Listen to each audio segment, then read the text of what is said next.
We'll see how it goes.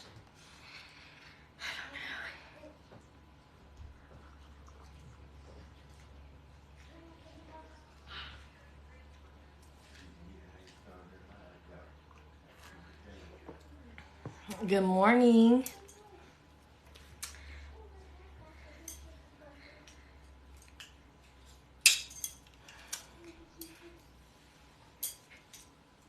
I really hate, I feel like my video looks weird and my hair looks dark, and all I can figure is I just don't have enough light in this room, which I really don't.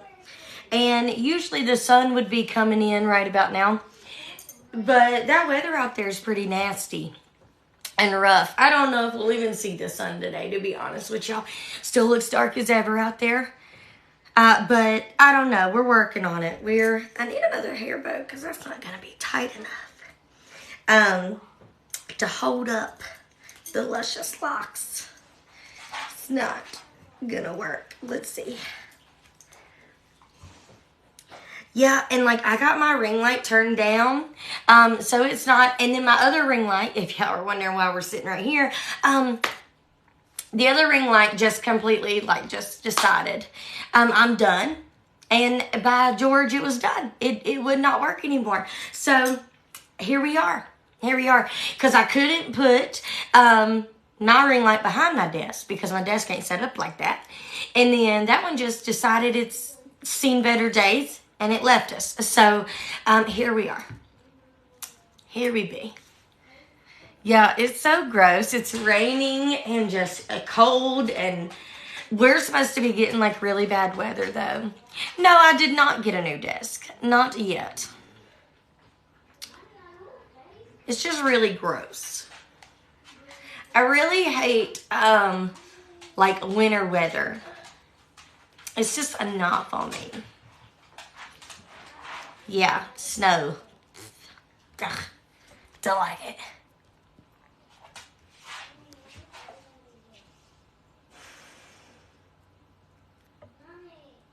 Teresa, I did have a great time with my family yesterday. It was really fun and really good.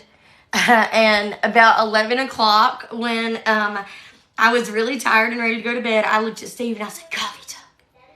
I said, I got coffee talk in the morning. And he said, yeah. And I was I'm going to bed. Take care of these kids. I was because the grandkids stayed the night. So I said, take care of these kids because I'm going to bed. And I totally went to bed, left him to deal with all these children. Yeah, I definitely know that, Susan, how dark and stuff it is. This time of year is just really hard because I know a lot of people are dealing with, being sad. And it's a bad time of the year for that, And I think it's a mix of everything from family to holidays to nobody coming around maybe. I feel to the weather. I mean, there's lots of things playing into that depression,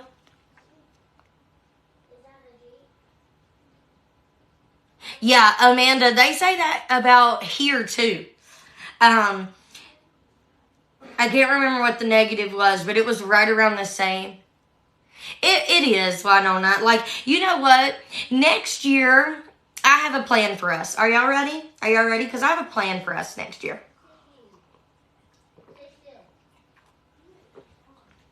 Next year, all of us together are going to commit to having a stress-free holiday. Y'all know how we're going to do it?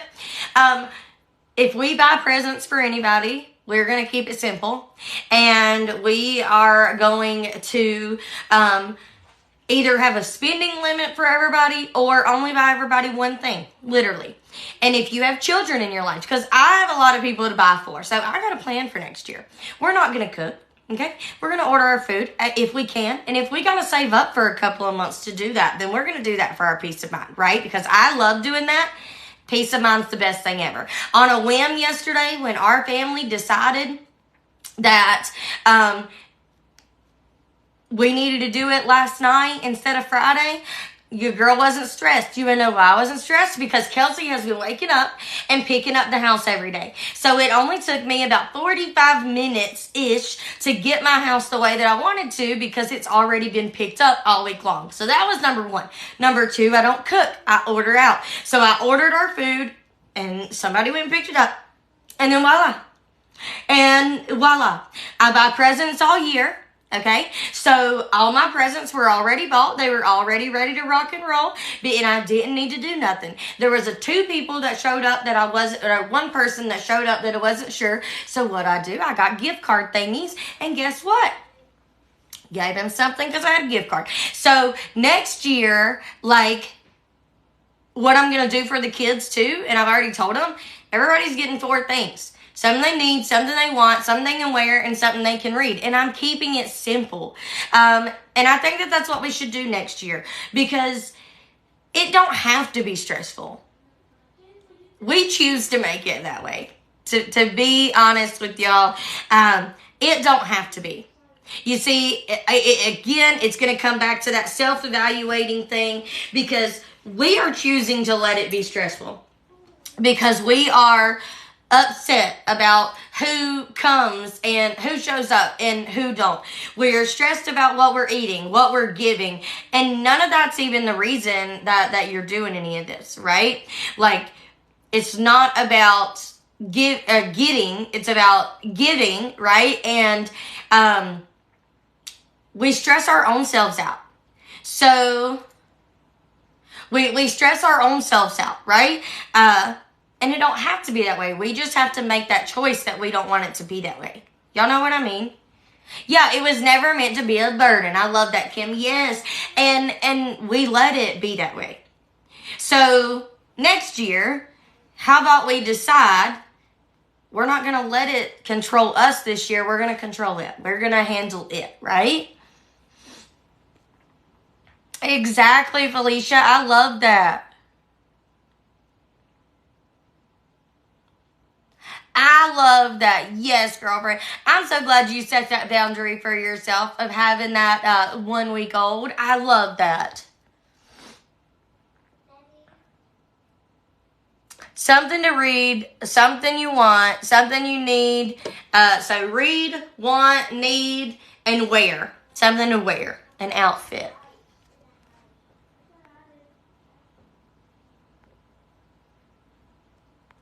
Charity.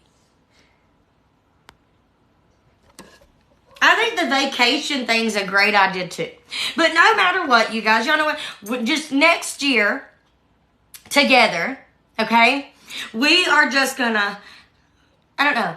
I want to recreate, so say, Christmas next year. Like, and me and Steve are both feeling that way. Like, we want to do Christmas differently next year. And I don't know what that's going to look like.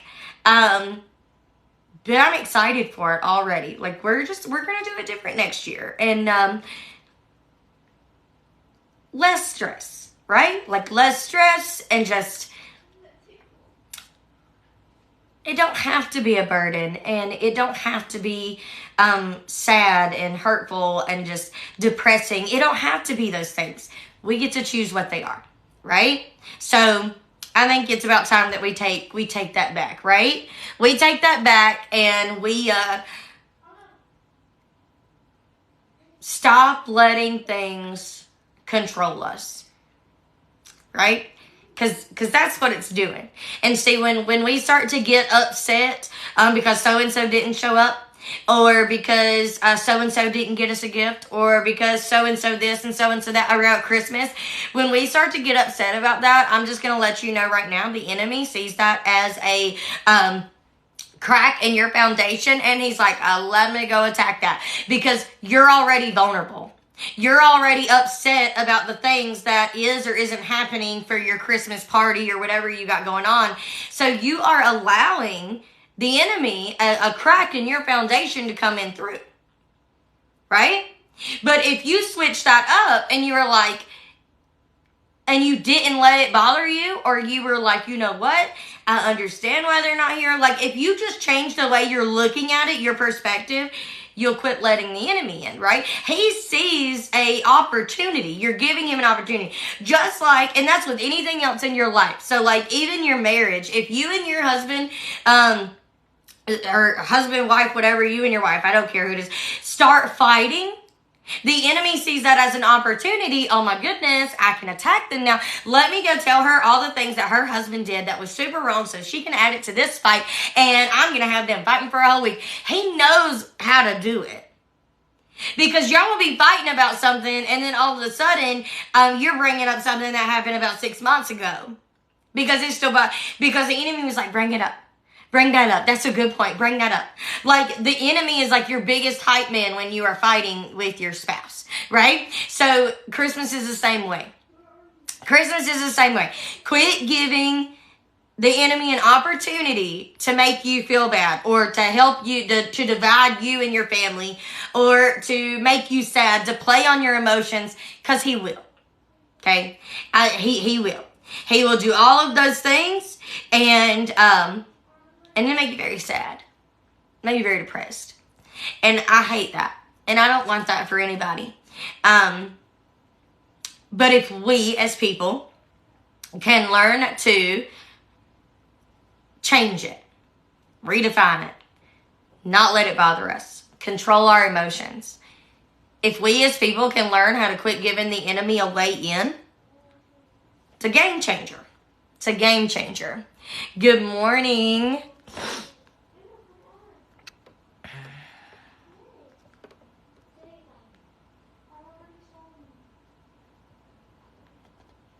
I love that. Already getting the Christmas present ball. Yes. Please.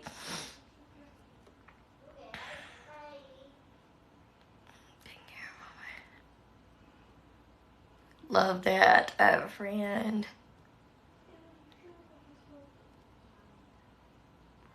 I like the vacation I do for Christmas. What y'all want to study this morning? I don't know if I really want to go back to where we were. I also don't know how long I'm going to be able to sit like this, because I'm not 20 anymore, and it kind of hurts. What do y'all want to read? I got my handy dandy Bible. What do y'all want to read? And do you want to use the Illustrating Bible or the Expressions Bible?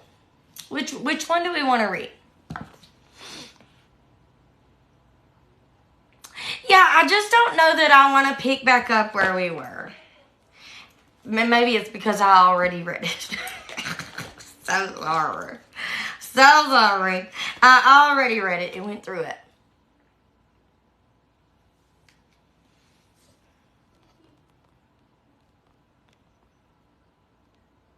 I love it. Yes, Heather.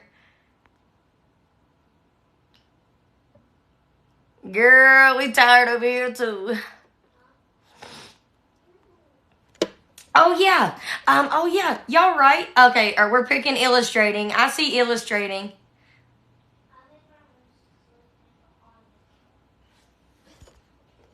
I love that, Charity. I see y'all saying pick something in Romans.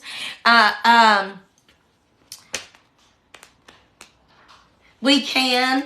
I know I told somebody too also. All right, I think Illustrating was the winner. So let's do Illustrating Bible. Right? I wish I could like back y'all up so that y'all could like see my Bible, but then I couldn't read the comments. Yo, how do people do that? You see those people where they got their live and then they got something else and they're reading the comments? How do they do that? Somebody tell me how to do that. Like, can I log in onto my TikTok from my iPad and like see my video and my comments? Or do I need a whole new like account? How do they do that? Why are these people so good with technology?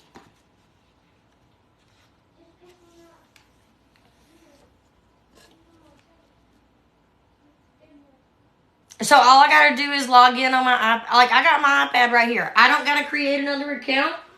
I can just like use my regular account. Oh wait, I'm gonna have to use my iPad though. I guess I could use my study Bible. That's cool. But I ain't going to be able to do it because I got to use this for commentary.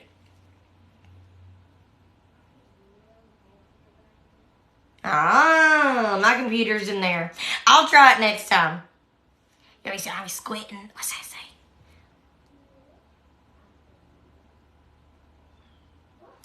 I can't see good enough either, I guess, and hope that I'm reading it right.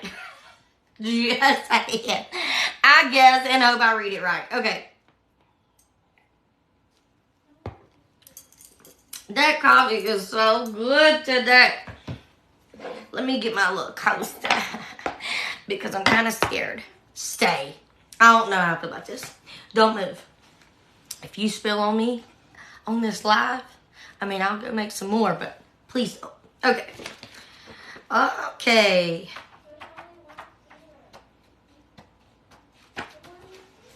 Let's find something.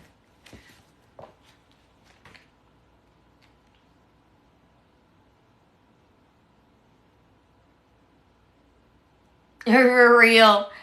Good morning. Yes, girlfriend. I'm trying to figure it. So people are saying, because I thought that's kind of where I wanted to be. I'm going to look. And I'm going to figure out what the Lord is telling me. Okay, so there's this. And then it was like 421.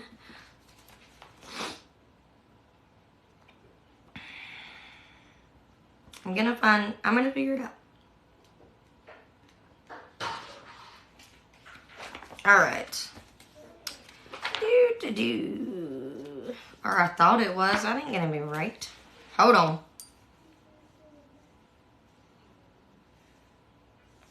Listen here. Why is it so little? There we go. Found it. 481. I had all the numbers right except one. My bad.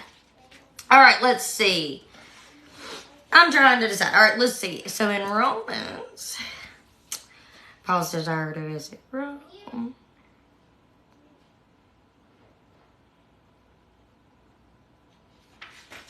How about, so because I did tell y'all that I would do, why can't I, how do you say it? Y'all, I can't put two C's together. Good morning. Nope, nobody gave him a gift as a skid steer, and he's not getting one, Holly.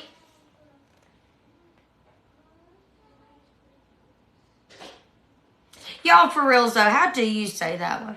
The Ecclesiastes. How do you say that? Somebody help me. I can't put two C's together. My vocabulary. You see the way my vocabulary is set up. And I do think that people would argue that my vocabulary is just short. But it ain't. I literally, my dyslexia, I can't put letters together. So it is like, I can't sound words out, like at all. I am not the one to help my son with spelling or sounding things out because I can't do it. I don't know just why, but like I can't see it. I can't sound it out. I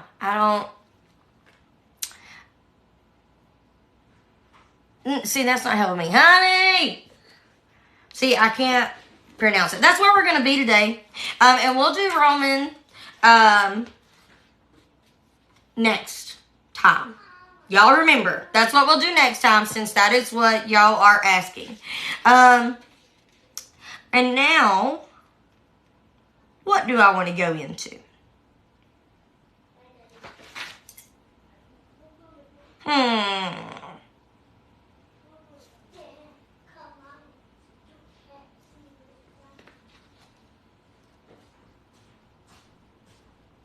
I don't know where I want to start because this is good stuff.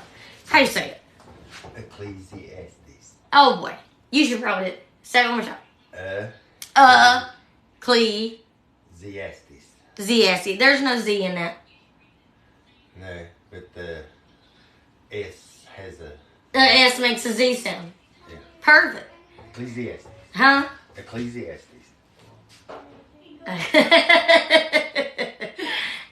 Ecclesiastes. Nuh-uh. I'm totally gonna mess that up. Ecclesiastes. I didn't put the Z in there. Yeah, y'all tell people where we're reading at. Appreciate it.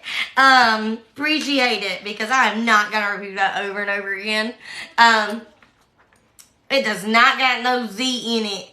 Like, why is English language gotta be so hard? Okay.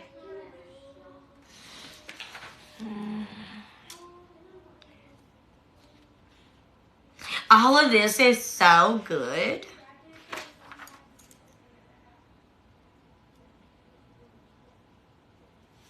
Oh my goodness.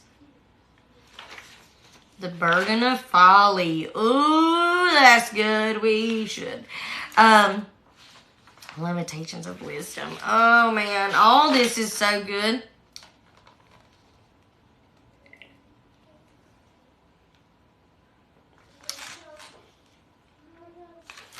I don't know where I'm going to start.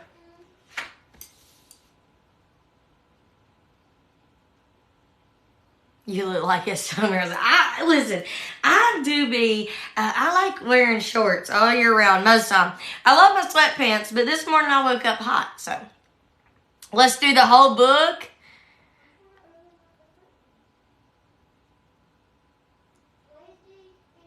Y'all silly. I'm hot.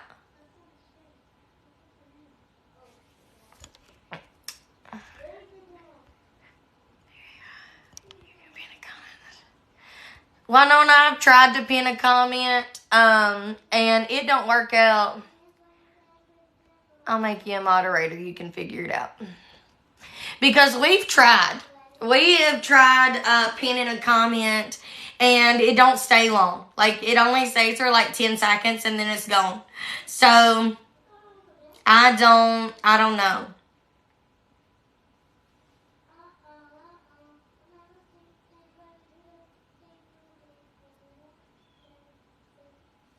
You're wanting to do chapter 9? I think that we really do need to start.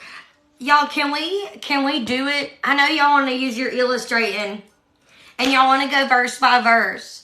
But what if we do the expressions way first? And read all of it. And journal a little bit of all of it. And then we can go like deep study some of it. What if we read all of it in the Expressions Bible? Because it's all really good. And then we can go back and we can use our illustrating to deep dive into it. I think that that's like a really good option. Because this is my deep dive Bible. Y'all be knowing this. This is mine. I'm going to take notes on every little thing. I could even record some TikToks for you guys. Like breaking certain sections down for y'all. And then I think that we should read the whole thing in the Expressions Bible. Because I love doing it that way. And that's just a really good book. And it's got a lot of good things in it that I think we should talk about. So the only thing about your Expressions Bible is it's in chronological order. So you can't just look at your table of contents and find it. But what you can do is it does tell you where the beginning of the book is. So you can still, I'm going to have hiccups, you can still find where you're wanting to start if you're not reading it all the way through. But we are all going to read it all the way. All my people's on here, by the way. There is now a YouTube channel in the bio. I'm going to upload all the coffee talks to the YouTube for you guys. Okay? So there's that.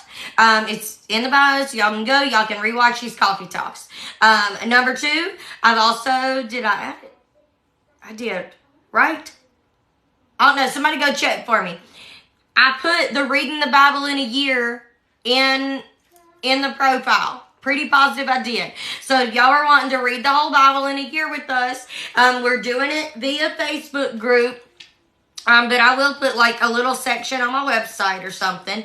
I have decided to record instead of doing a video every single week, or a Zoom, I think we're going to do like a Zoom maybe once a month. And I'm going to record a podcast every week doing a recap of what we read that week. and like bringing out some of the things, and then we'll discuss it in the Facebook group. I'm just trying to keep it super simple, and I just can't do the weekly Zoom. I really want to, and maybe it will work out where I can, but at this exact moment, because I do Coffee Talk 3 times a week, and I'm going to start doing one of those at night. And then my membership lives, I do 2 a week of those. So I already do 5 lives a week. And 3 of them are at night, taken away from like my family time. And I still have to fit in work with me Zooms and, not Zooms, work with me lives and just a bunch of different stuff. So I'm trying to figure it out, but I'm not trying to overload myself, right? And my membership is super important to me. So they do come first and foremost. And then I do, all my extra stuff. So I will record, I'm going to record the podcast and post.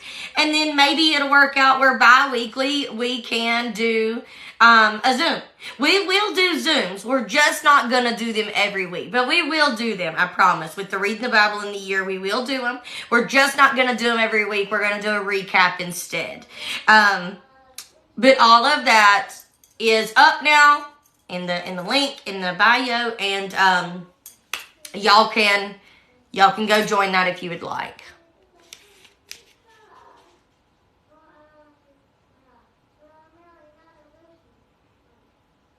The theme of the December Hope Box was following through, and we are going to be making and shipping all of those today.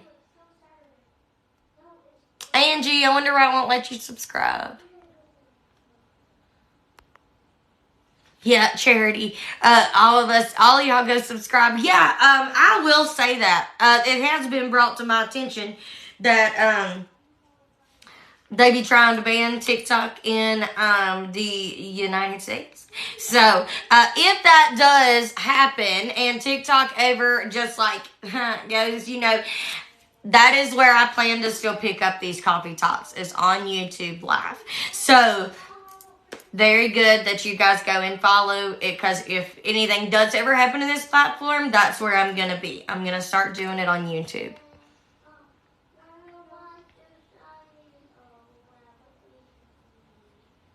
Kids content.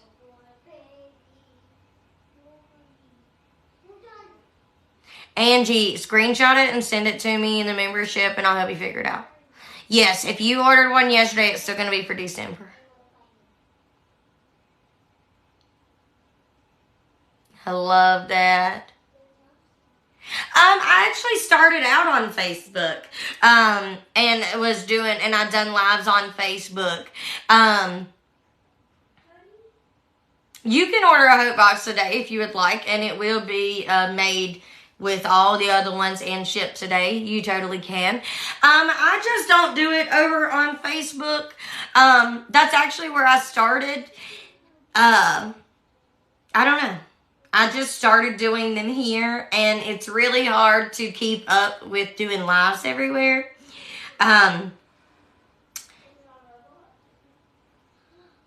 I probably should incorporate some of it in. I just don't. But I probably should. But I feel like Facebook don't push your videos out like TikTok does. So like TikTok gets us in front of a lot of new people, especially when y'all are sharing it and tapping the screen and all of those things. TikTok can get us in front of a lot more people, and Facebook don't really work that way. You got to be friends with people. So they're just very different platforms. But I have considered doing like I have another phone. I have considered getting like the 2 phone setup thing going on and going live in 2 places, but I'm not even about all that right now. Yeah. Yeah, all 3 platforms. See, I thought about that, but I don't know. That sounds like a lot to deal with. And I like to keep things simple. I like to protect my peace. 678. 678. I think my goal for this year, as far as, let's see. Okay, got it. I think my goal for this year, as far as,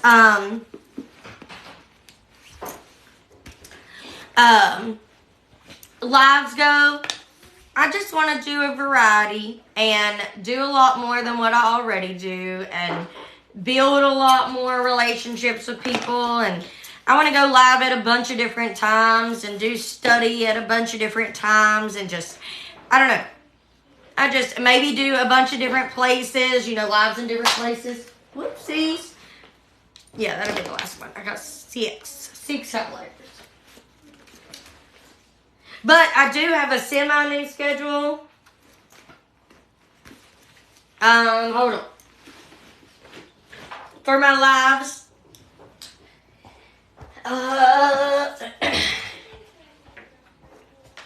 Pick that up. Let me see here. Oh, I'm too old to be sitting like that. I get why they say that just don't work out when you get older. Okay. So, Tuesday's coffee talks, none of this is going to take place until after the new year, okay? After the new year, okay? Tuesdays, well, I don't know. I might do that next week. Should I do that next week? I don't know. I need a calendar. I don't got a calendar. Tuesday's coffee talks are going to be switching to nighttime. So instead of morning coffee talk on Tuesday, it's going to be 7:30 p.m. on Tuesday.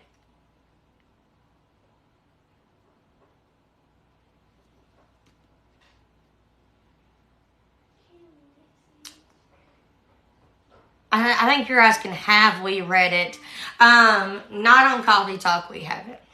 But Tuesday is going to be at 7:30 p.m. for Coffee Talk. Thursday will still be a.m. And then it's going to switch to Fridays. So it's going to be Tuesday night at 7:30 p.m. And then Thursday and Friday morning. Okay? Those are going to be Coffee Talk times. And then I want to go live once over the weekend. That one ain't going to have a set time. I'm just going to allow myself to do it whenever. I'm going to upload Coffee Talks to YouTube. And then for the Read the Bible in a Year, I'm going to upload those podcasts on Friday. And I might alternate between like doing a Zoom and doing a podcast. So say in there.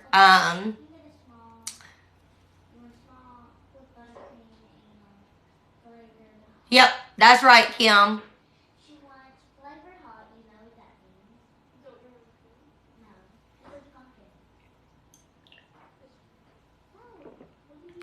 No. I would really like to do Coffee Talk, like maybe another one at night during the week. But I just want to see how it goes first. Let's see how it goes, and then we will decide what's best for us.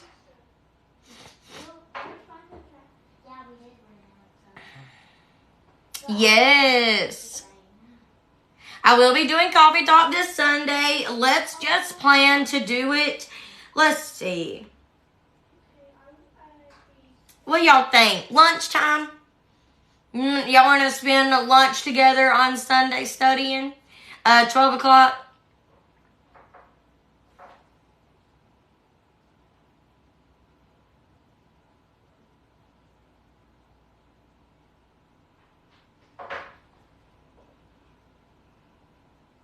Yeah, I'm super excited about the PM. Let's do that.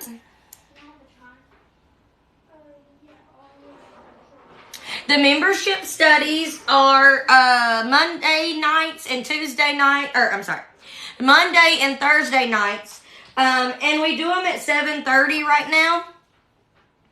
But I am considering doing them at 7 instead of 7:30, 30 minutes earlier for the new year. Because we do be staying on there chit-chatting a lot sometimes. So, but even if you join the membership, all right, and say you can't make it to our Zooms, we record every bit of that and it all gets posted. How about, oh, I forgot all about that. Let's do, wait, 2. Let's do 2 o'clock though, for real. On Sunday, let's do coffee talk at 2 p.m. Because you never know what's going to be going on. I can't write on that. You never know what is going to be.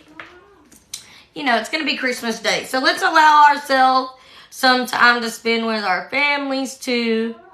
So let's do 2 p.m. on Sunday. 2 p.m. Eastern Standard Time on Sunday. If you want to learn about the membership and how to join and all the things, just click on the profile and use the links in the bio. And you can learn all the information about it. But everything gets recorded in our membership, so if you do not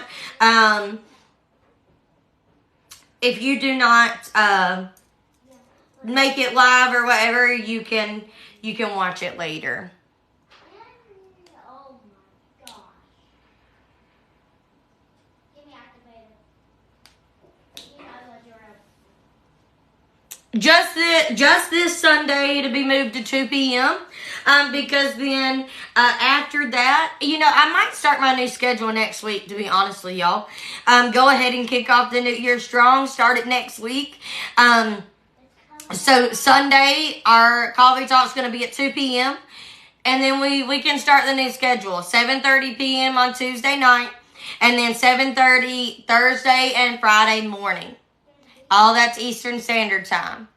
So I think that like will be really good. So let's just do that. I think we should start off like that. We should start off good. So this Sunday, because then we won't have them on the weekend anymore. And that's not saying I won't pop on the weekend and, you know, see you guys and stuff. But I do realize a lot of people miss on Sundays. So, all right, are y'all ready? Let's get started because we've been chit-chatting the whole morning.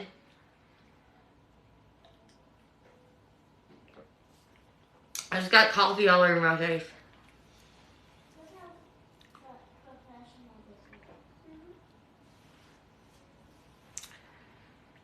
Tuesday night will be 7:30 p.m. And then Thursday and Friday morning will be 7:30 a.m. If somebody posts where we're at in the Bible, wait, okay. Ecclesiastes? Am I saying it right? We're going to read the whole thing. We're going to do it Expressions Bible style.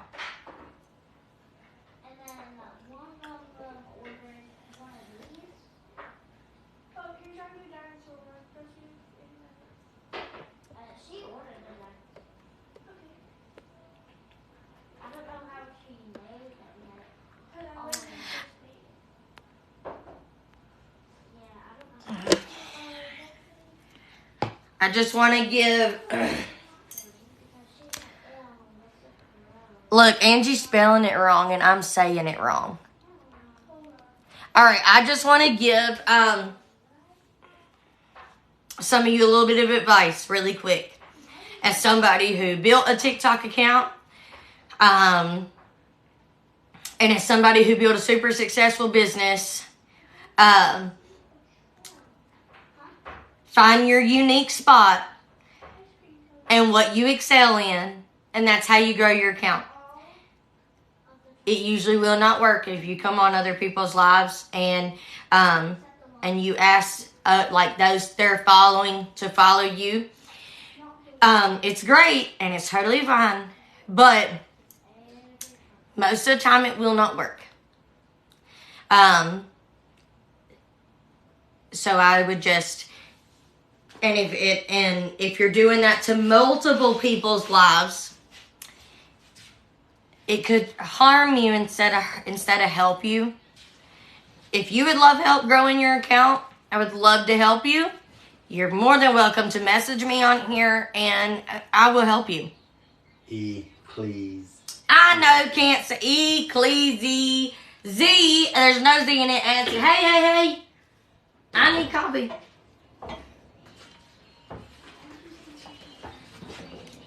I would love to help y'all. grow your TikTok. And if that is your goal and you want to spread the word, I love that. Love to help you. But as somebody who has done it and continues to do it and build a successful business out of my company, off of TikTok, let me help you with some little tips and stuff that's going to make it a lot better for you and a lot easier for you, and more successful.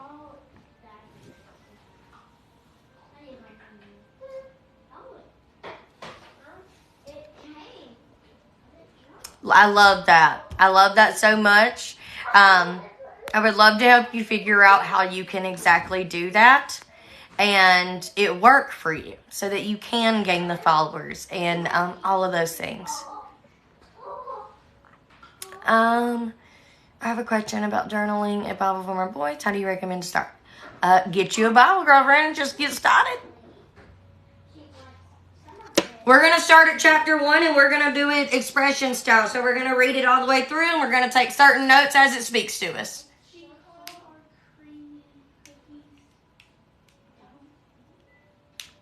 Thank you.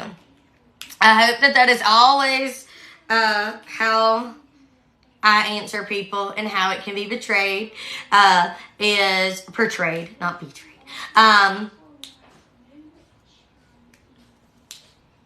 Anytime I speak, that's how I want it to be spoken.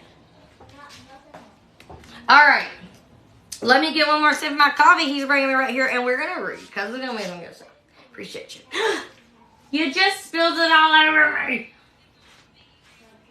Sir. I need a towel. Girl. Not in the Bible. Not in the Bible.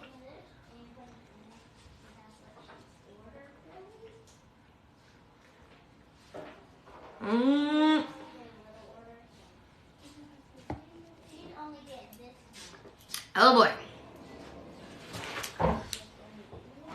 Thank you. So my leg on my floor. A hand. Hands are gonna be sticky. Okay. All right, let's do this. Actually though, let me just real quick. So sorry.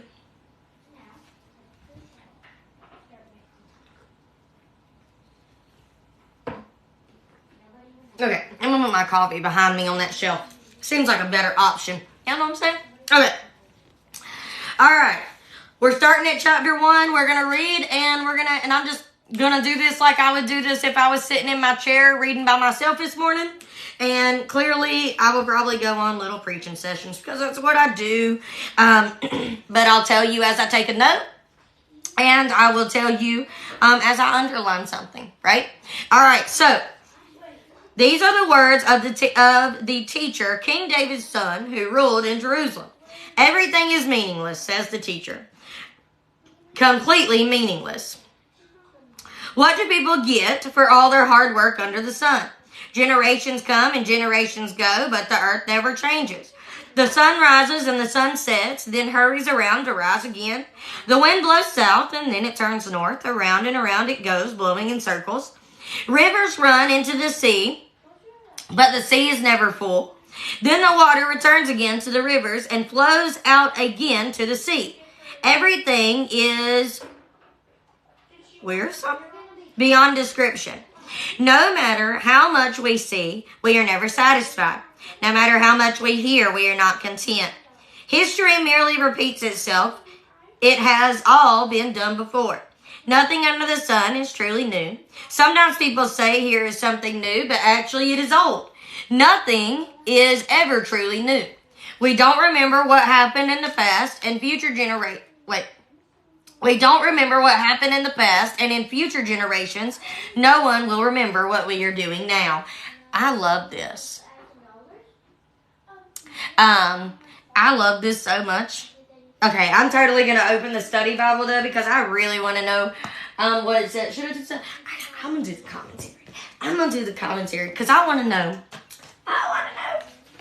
see, it actually works out sitting right here because I got access to all my books. You know what I mean? Okay. I got access to all my books. All right, hold on. I got to figure out where it's at. I love it. It's going to be good. I already know it's going to be good. I don't know how I even would want to take that note, but I really want to read the commentary on it. All right, 6:14. There it is. Okay. All right, are y'all ready? Let me see what it says here.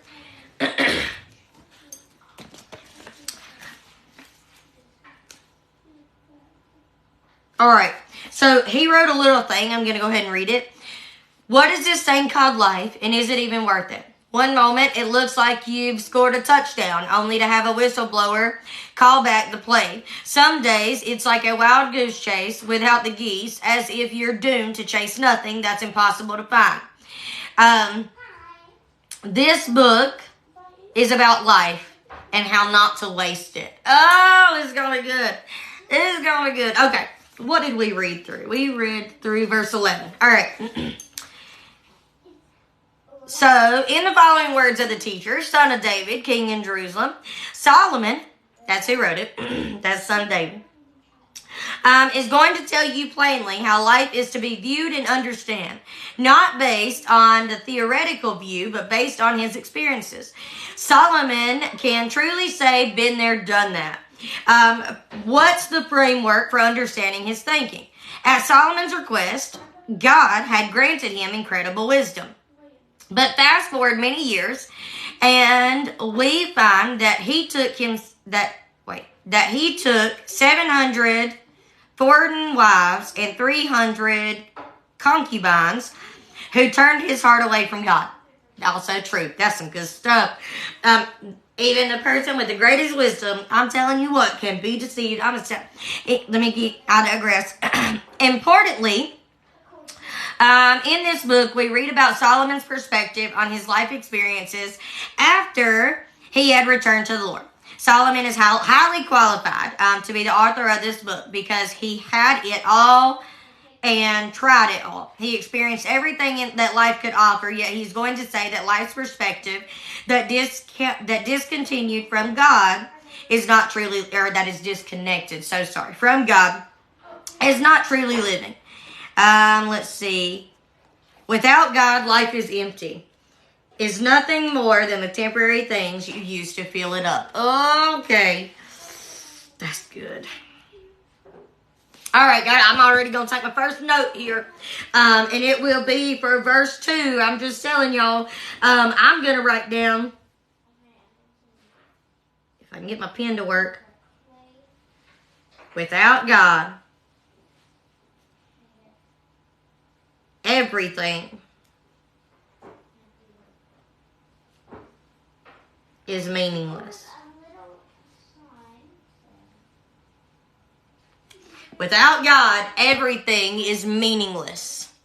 I'm going to assume that y'all are just listening to me. I'm not frozen or nothing, right?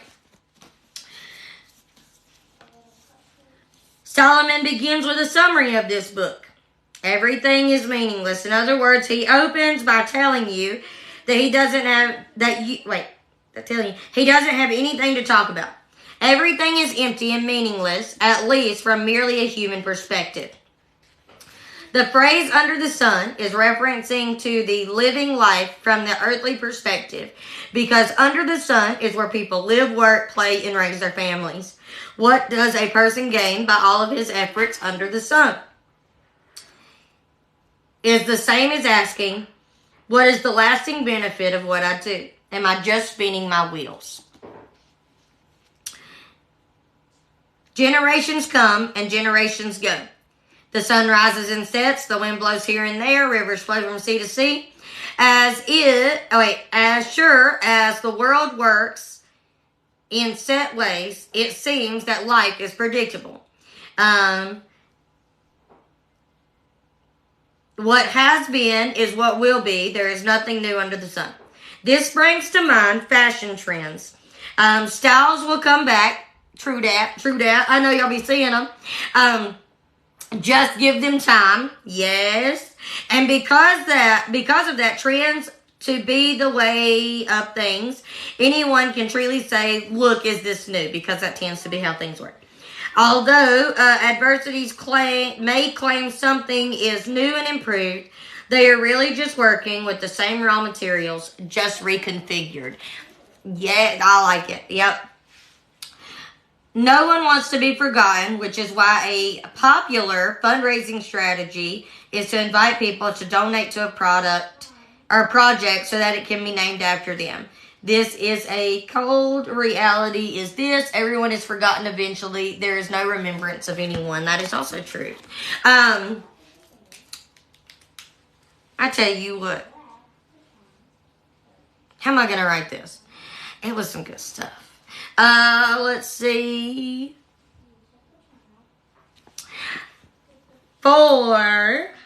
You know what? I am going to write, these are probably going to be for verses 2 all the way through 11. All right, I'm going to make one big note.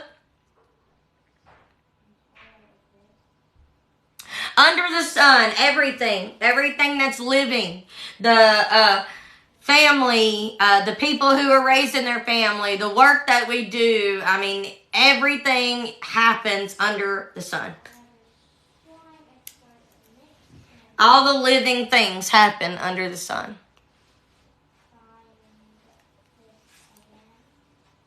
Yeah, Susan, you're not dumb. Somebody wrote it. It's a mistress. Yeah.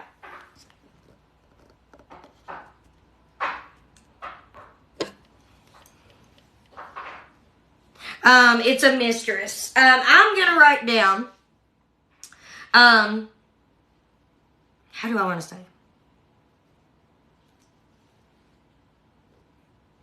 I'm going to put, the world goes round and round.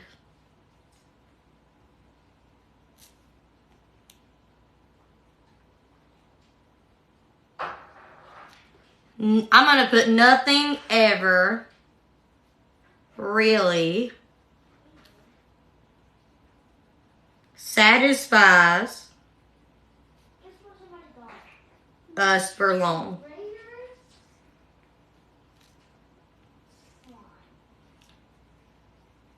And I'm going to put, and eventually,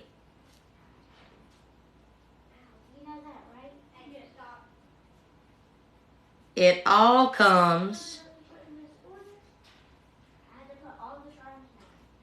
back around. Okay, so the world goes round and round. Nothing ever really satisfies us for long. And eventually, it comes back around. That's 110% true. How many of you... Fashion trends is actually a very good example that they gave in that commentary. Because how many of you absolutely loved a fashion trend? It went away, so you started doing the new fashion trends, and now you're super excited it's come back. You know, wait, ain't this one of them? I'm 29, so I won't be 30 until November next year. I'm 29. I was raised in the 90s. These were so popular when I was like, what was it? Middle school, high school? Like, yeah, and the flare, yeah, like, we used to, but then how long did they go away? Right? And everybody forgot about them, and nobody liked these anymore. And now they're back.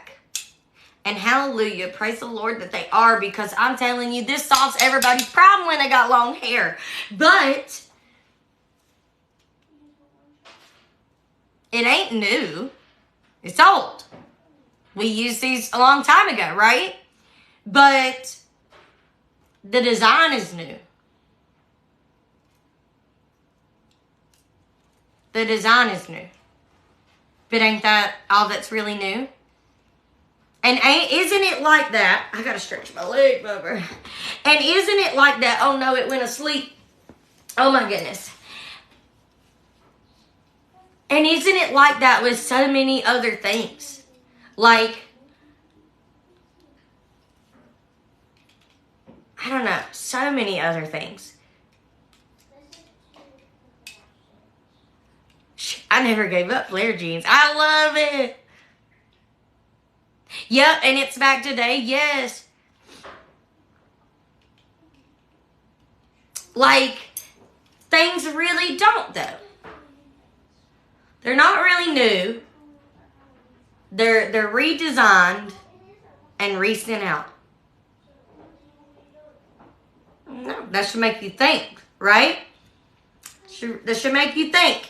Okay, highlighters. They're nothing new. We use highlighters all the time.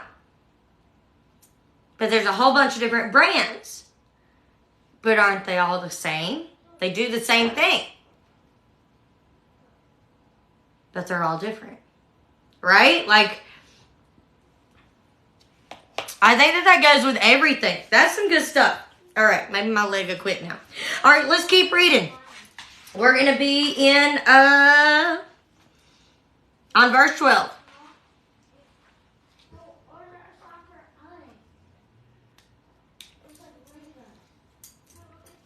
And one more thing. Does any of this ever really satisfy us to a point that we feel like we don't have to be satisfied? Listen, they don't. They don't. I love these highlighters. Hold on. But I also love these highlighters. Wait, I'm going to prove a point. These are our highlighters, right? On our website, in our Bible journaling kit. A lot of you own them, right? I love these. I love these highlighters. But guess what? They didn't satisfy me enough to not buy these. I love them both. Right? The whole world's like that. The whole world. And this goes back to you. Listen, your clothes are the same way. I love this shirt as much as I love any of my other shirts. Right? But having this shirt on doesn't keep me from not buying that other shirt at the store. Do y'all get where I'm going? Nothing is ever going to satisfy. Again, this is where if you have the control, the self-control, then you're able to say, I don't need that shirt. I have enough. I don't need this highlighter because I have enough. I don't need that because I have enough. Right? We're never truly satisfied as humans, right? But the way to get out of it is self-control. That's really good, though. All right, let's keep going. I, the teacher, was king of Israel and lived in Jerusalem. I devoted myself to search for understanding and to explore by wisdom everything being done under heaven. I soon discovered that God had dealt a tragic existence to the human race. I observed everything going on under the sun, and really, it is all meaningless, like chasing the wind. I'm going to underline verse 14.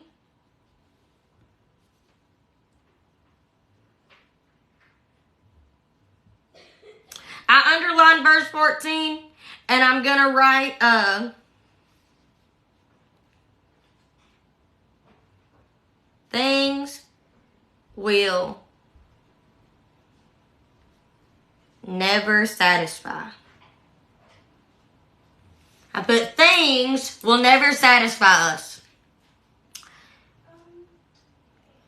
And he said, what is wrong cannot be made right. What is missing cannot be recovered. I said to myself, look, I am wiser than any of the kings who ruled in Jerusalem before me. I have greater wisdom and knowledge than any of them. So I set out to learn everything from wisdom to madness to folly.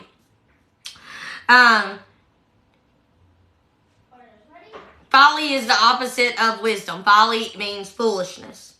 But I learned firsthand that pursuing all this is like chasing the wind. You'll never get there. Ooh. Okay, this is all adding up. It's real good.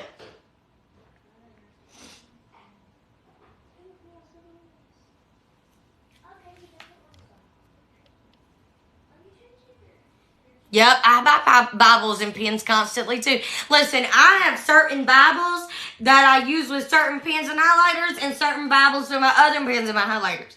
Like,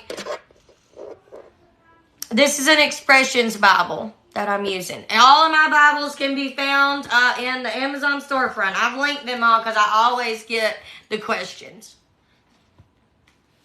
Yes, things will never satisfy us, for verse 14. Listen, my friends, too, while we are reading, if you, have an epiphany or an observation, write that down in your Bible. Like, write it down, okay? Don't second guess it. Don't think you're wrong. Like, write it down, all right? The greater my wisdom, the greater my grief. Oh, I bet that needs some deep understanding. To increase knowledge only increases sorrow. We might have to open up like the big commentary on that, because I tell you what, that sounds good. Hold on, let's see. Let's just see what it says here. Let's just see. But I think I'm gonna have to get the big commentary, the enduring word out to really go look that verse up. Let's see. When Solomon says, I applied my mind, I have seen all the things that have ever been done under the sun. I have amassed wisdom far beyond all those before me, which is 13, 14, 16. He draws attention to the fact that he's tried it all. He studied it all. But what did he conclude from those amazing experiences? Everything is meaningless and a pursuit of the wind. Try grabbing a breeze when it blows by. Try to grab a gust. As soon as you think you have it, it has slipped through your fingers. Men at their best are striving after something they cannot obtain.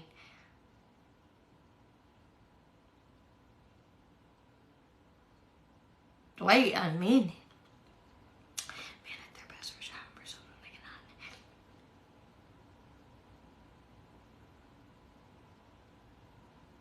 I like it. I like that a lot. Okay, I'm going to keep reading. Hold on. My mind. I like that a lot. Okay, all right. Solomon studied wisdom and knowledge. Wisdom and knowledge, madness and folly. Foolishness. He knew what it was to be smart and to be stupid, leading him to conclude that with much wisdom is much sorrow. As knowledge increases, grief increases. Indeed, most of us find that there are some things in life we wish we didn't know. Sometimes as knowledge increases, pain increases. Gosh, that's good. Okay, y'all just gonna have to bear with me. Usually, I don't use enduring word with my expressions, but y'all just, I need to look, because this is good.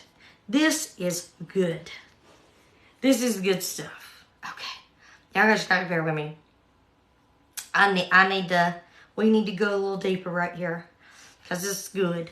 All right, where am I? All right, 12. Keep going. You would know they got tons of notes. All right, 12 through 15, is that what yeah, okay. All right. Solomon was intentionally famous for his great wisdom. If the answers to a seamless emptiness of life could be found by wisdom, Solomon would have been the one that found it. Okay. Solomon's great wisdom was a gift from God. When God offered him whatever he pleased, he asked for wisdom, especially the wisdom to lead people to God. Therefore, God made Solomon so wise that he wrote thousands of proverbs, and he considered it to be wiser than all the men of his day. With the unique ability to make such a search, Solomon looked for the answers in wisdom, by which he meant human wisdom that excluded answers to the light of eternity. Let's see. That's not what I'm trying to figure out. God's heaven and eternity are not in view here. Only the day and night skies. This is another way of saying under the sun. All man's work, accomplishments, and searching for wisdom seem to amount to nothing. let's see. It is seemingly meaningless. Wait. What? He has given it to man. God has deliberately built a system where life seems meaningless and empty without the understanding of... Okay. God has deliberately built a system where life seems meaningless and empty without the understanding of a living, active God to whom we must give. Life seems meaningless and empty without the understanding of a living, active God to whom we must give account. Listen, this, Charity, are you still here? Charity, are you still here? I wonder if Charity's getting the same vibe. Me and Charity was talking the other day. Let me just break. Me and Charity was talking the other day, and this is good. And we were talking about our confidence. Yes, Solomon did write some of Proverbs. We were talking about our confidence, and we were talking about how both of us feel like our life completely changed when we started finding our confidence in the Lord, right? I'm gonna find the right words. Life itself is not enough. Life itself is not enough to make you happy. And that is where this is going. You can have everything here. Because some of you may be reading this and might be thinking, Kelsey, that's not true. If I had a bigger house, I'd be so happy. Kelsey, that's not true. If I all these people who work so hard to get these big mansions, listen, I seen a TikTok. Oh, it's coming to me. Are y'all ready? I seen a TikTok the other day. This man, he said hard work pays off, and he showed his big old beautiful house. I mean, that thing was a mansion. And I'm like, congrats to you, bro. Congrats to you. I like all that land, but guess what? You're gonna have to mow it. I like that big beautiful house. Oh, that's pretty cool. You're gonna have to clean it. That's a nice 3-car garage. You're going to have payments on all those cars that's sitting inside that. I like that house, but do you understand that you got to care for all that? Listen, when I got approved to buy my house, let me show you something. They told me, hey, you can have more. I said, I want more. Man, that is a word right there. Wait, that is a word in itself. But they said, oh, you can have more. I said, no, ma'am, I don't want more. This is where I'm going to be. This is where I'm going to stay around. This is my budget. This is how I want my payment to look. And if it's anything over that, the answer is no, and I'm not doing it. I don't want my square footage to be more than this amount because I don't want to clean more than that amount. Listen, I was living in a really nice, really big house before I moved here. And I'm not saying this house ain't, decent size and not as nice. It is. I love my house. It's my beautiful house. I own this house. It's my house, okay?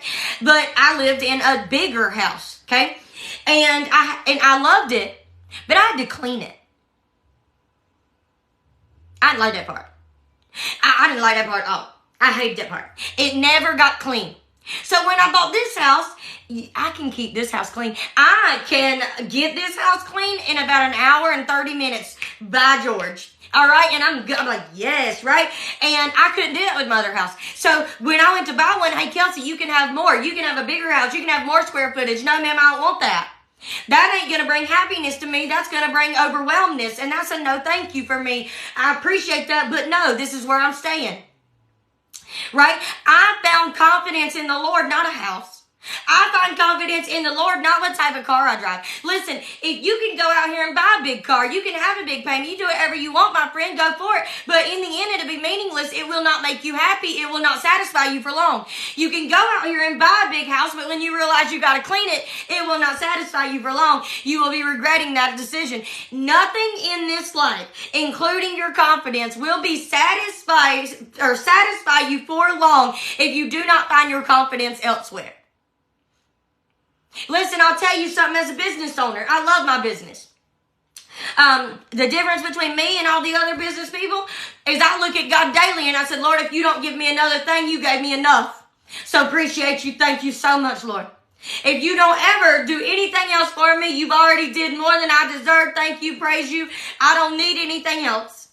And if you ever see fit to take everything away from me, I'm going to be a little sad. Let my human ways not break that ability, all right, to see that you're working in my life, however you decide to do it for me, right? Like, that is how I look at all of this. Because let me tell you something. He could grow my business 5 times what it is, and next year I'll still be trying to grow it more. Because listen, we as humans are never satisfied. We're never satisfied with what we are going through in this life because it's not made to satisfy you. You can make $25 an hour at your regular 9-to-5 job, and you're still not going to be satisfied when you learn somebody else is making 30. Nothing in this life will satisfy you. Without looking to the Lord in every single circumstance that you are in, nothing will satisfy you. Nothing will bring you happiness. Nothing will build that confidence. Like me and Charity were talking about. Me and Charity was talking, and we were like, we feel like, I told her, I shared with her. Let me tell y'all what I shared with her. That coffee is so good, I could chug the whole thing. I said, I stay at home a lot, all right? I don't like to go out. I told her, it don't hurt me to go out into this world and see bad people doing bad things. Because I know this world is made up of evil. Evil lives in it, right? This is Satan's home. He walks this world. Okay? What breaks my heart is the amount of people in a situation because of their lack of confidence in the Lord. That's what breaks my heart. That's what gets it. Because I know what it can do when you change that perspective. When you stop seeing yourself in the eyes of everybody else around you and you start seeing yourself the way that God sees you. Everybody else tells you you're not worth it, but God says you're the one. Like, everybody else says that you're not going to make it and you're not going to be able to do it. And God says, yes, you are. Don't look at them, look at me. That is where the problem is coming from. That is why people are worrying about their bills and they're worrying about worldly things. It's because your eyes are focused on the wrong thing. Your eyes are focused on your bills. Focus it on the Lord. Listen, I know people look at me and they're like, Kelsey, it's easy for you to say that you're not struggling. Friend, I might not be struggling today, but I could be struggling tomorrow. And guess what? 3 years ago, I was struggling so bad. I'll never forget where I came from. But look at me now. That's the whole point. I was struggling. I did have financial difficulties. My power got cut off every week. Like, I was there. I was you. I do understand. But now I'm here. And that's not one of my struggles. So I'm walking proof that God can change that in you. And the one thing that I did to change it was look at Him.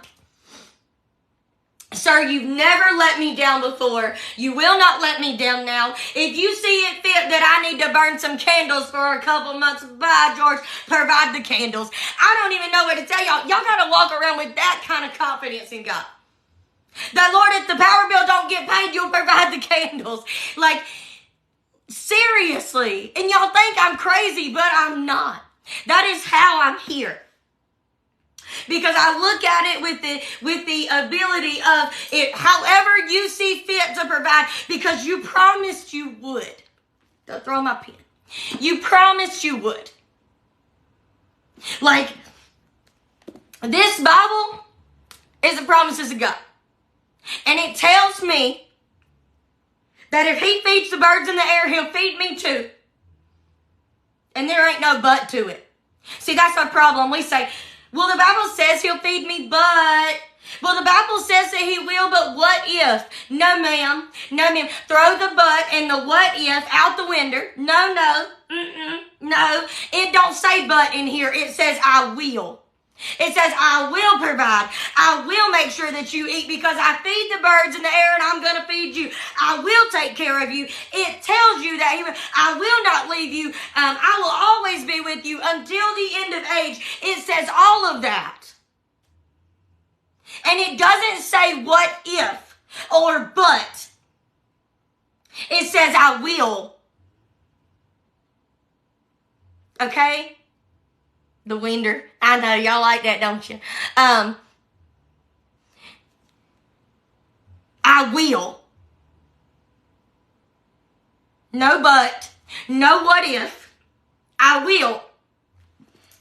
And I know that maybe you're thinking, Kelsey, if my lights get shut off, I'm going to be super sad. Hey, I get it. Been there. I'm with you. I remember. But hey, those lights being cut on this week will not satisfy you for long because that bill will come back due next month. You see, the way I look at it, I was talking to somebody else. Somebody else had another one of my friends call me. I don't know if she's on here or not. I ain't seen her comment much this morning, but we'll see. But me and her was talking about money and bills. And she said, Kelsey, man, if they just go up on my rent again, I don't know what I'm going to do. I said, yeah, I hear you. I said, you want to know how I deal with my bills? She said, what? I said, when I pay them for the month. I said, amen, Lord, we did it again. Let's do it again next month. Praise you. That's it. I'm not going to worry about it until it gets here, my friend. But Lord, you said you will, and I'm not going to deny that you will. So I'm just going to, we did it this month. We did it this month. We'll do it again. And I walk away from it. And I walk away from it. I'm not, I just look at him with that type of mindset for everything. Because I find my confidence in him. And not only will it change your life situation, it'll change you. It'll change you. And everything that you do. And the way that you walk. And the way that you talk. And who you are. Do you know how many people look at me and you're always so happy. You're so joyful. You look so different than you used to. Like, you're right, I do. I found my confidence in the Father and I never looked back. I sure did. I don't, even my own family sees how different I am. She's not the same. No, I'm not. Because now I walk around with the Lord every single day. I'm not the same and I never want to be the same. It's like it says right here. Nothing, everything in this world is meaningless. It will not satisfy you. The car you drive. And now let me tell you something. Let me just tell you one more thing and we'll move on. I drive a decade-old minivan. Okay? Y'all see me bumping around town with my music blasting, with my worship music. Y'all mind your business. Okay? Because minivan moms jam out too. Okay? To Christian music, but mind your business. Alright? I could go buy a new car if I wanted to. Sure could. I don't want to. See, if you would have asked me that a couple of years ago, I'd have been like, yes, let's go, let's do it. I'm keeping up with the Joneses. Let's go and get it done. No. Let me tell you, when you start finding your confidence in the Lord and not in things of the world, you'll quit trying to keep up with the Joneses. And your life will become so much better. I'm not affiliated with any church. I don't have a home church. And me and my husband are trying to find a home church that we like, but I'm not affiliated with any church.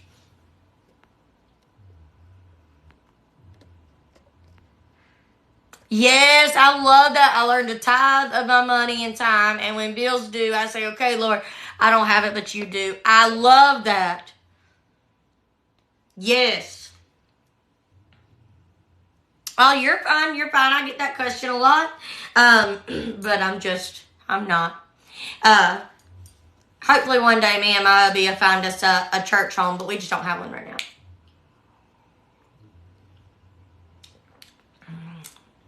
All right. Hold on. That's some good stuff. I just can't. I'm going to read something else. I want to go read the commentary on that other one right there.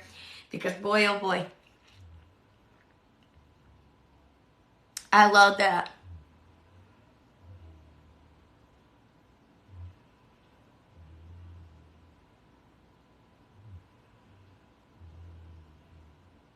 Yep.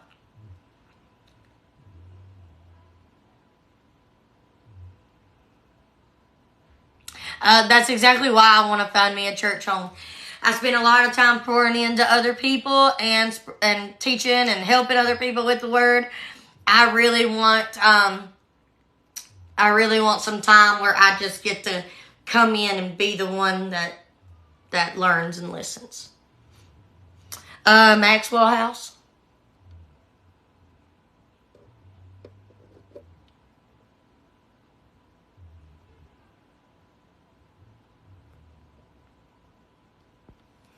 All right. Hold on. I want to read one more thing.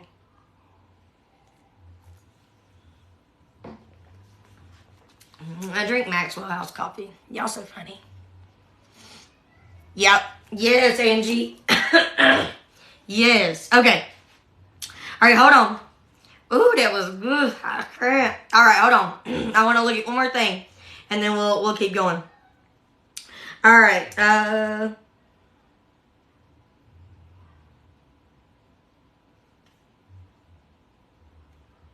Okay, yep.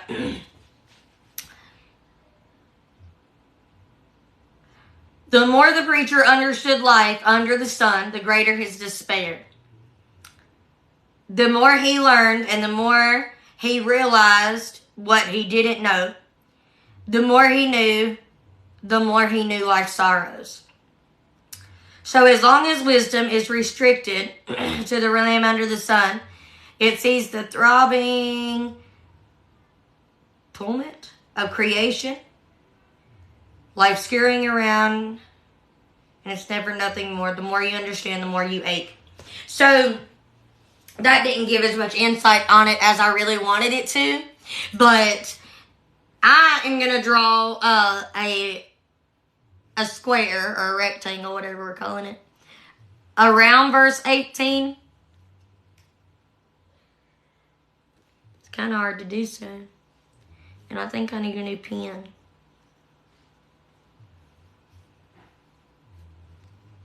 Okay. Because I am going to write some sort of note for that. I'm just trying to gather it. But what I get from it, all right, the greater my wisdom, the greater my grief. To increase knowledge only increases sorrow. It's kind of like what I just explained to you guys a little bit ago.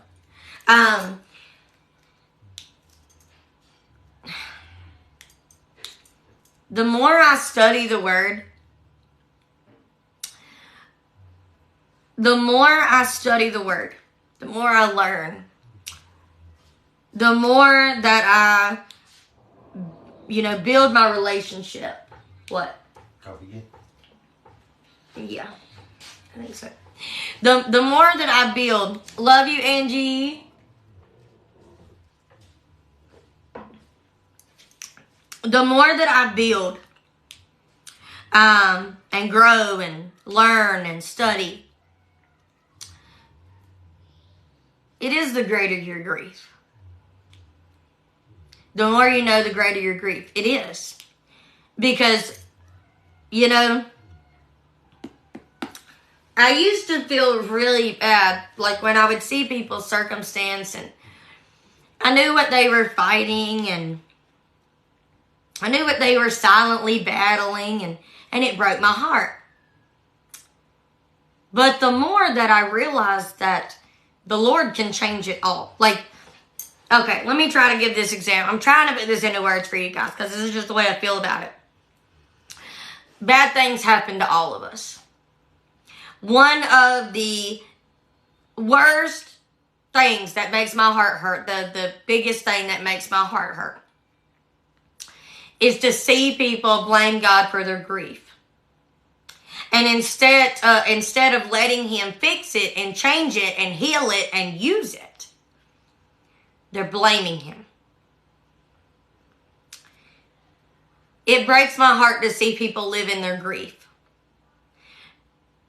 Because when you find your true confidence in the Lord, it will change how you see your grief.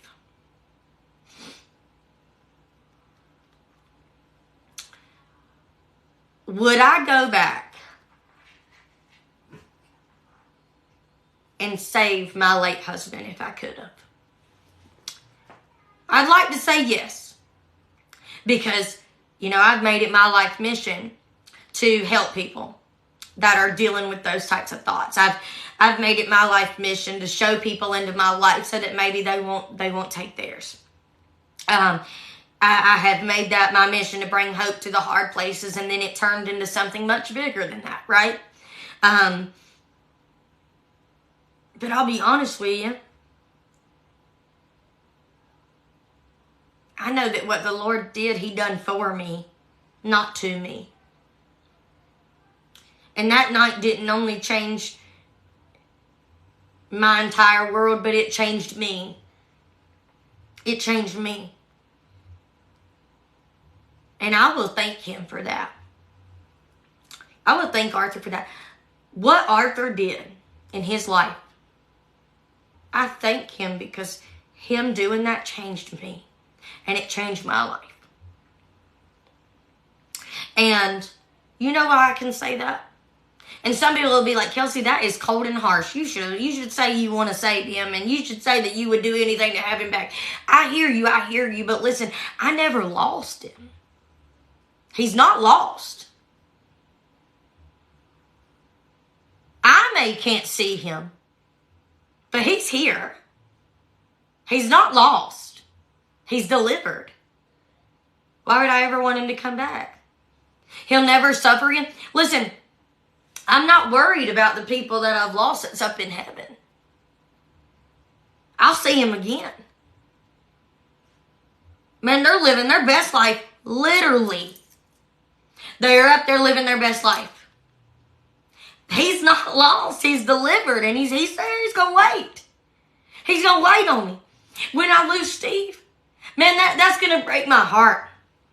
Living on this side of the world without him will probably be the hardest thing I've ever done. But I didn't lose him either. He's going to be delivered. And I'm going to go be with him one day. No, I will not wish for him back because he is so much better off where he is than where I am. Changing the way that I viewed death. Changed the way that I grieved. Like, do I want them back? Do I wish I could have one last conversation? Yes, everybody does. But they're literally living the best that they've ever lived. They're not gone, they're delivered. And who am I to take that away? It's one of my biggest struggles is that I know that not everybody understands that. And I watch these people walk around and I watch them grieve until they just can't grieve anymore. And it's killing them. It's killing them. The grief is literally crippling them and killing them. And I, as like studying, know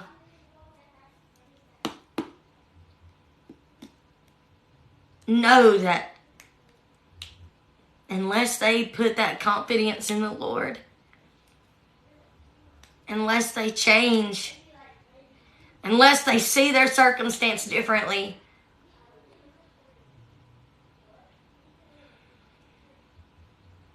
I don't know where they'll end up.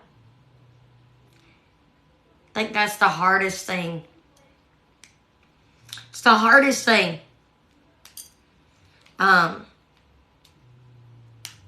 You'll know how to help them.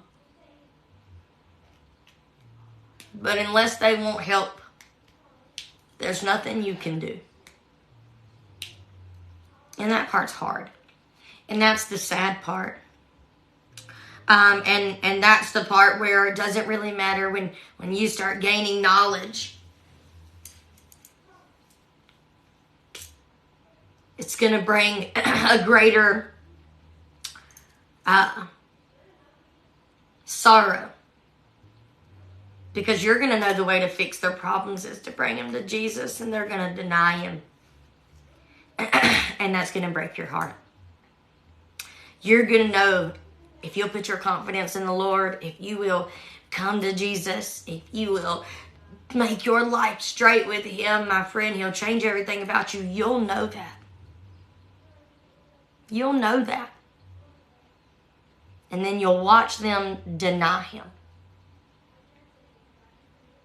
That right there will bring you the biggest grief of your life. The biggest grief of your life. That's the hard part. That is what I see in verse 18. That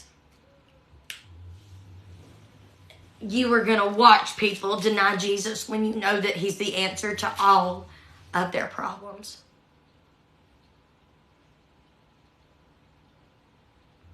Yep. I love that. I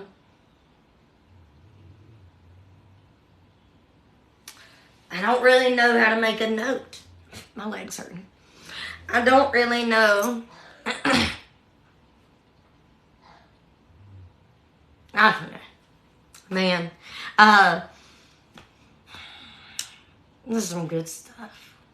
That's some good stuff. Listen, ow. Leg's gonna go to sleep, you guys. Can't handle it. Alright, let's see. How do I want? Yes. See that right there? That right there agreed you so bad. When you know the answer is Jesus and your own family denies him. Listen, I done told y'all earlier that, everything in this world is meaningless because it's never going to satisfy you, right? The only thing that you can take with you when you leave is your family and your children. Do y'all hear Oscar snoring? Is your family and your children, your people. That is the only thing that you can take with you when you leave. And you only get to do that if you know their souls are also saved, with Jesus. Like, that's where your focus needs to be, right? I think I'm just going to say, I'm going to write, the more you learn and understand,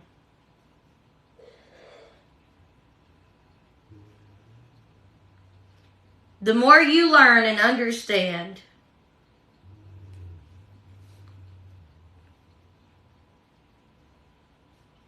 I'm going to put, will give you greater grief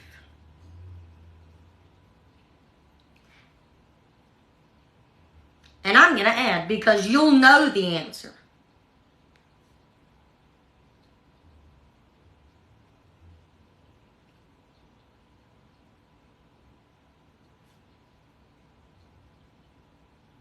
But you'll watch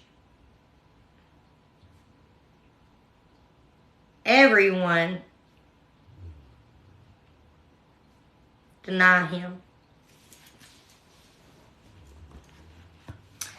The more you learn and understand, it will give you greater grief. Because you'll know the answer, but you'll watch everyone deny him.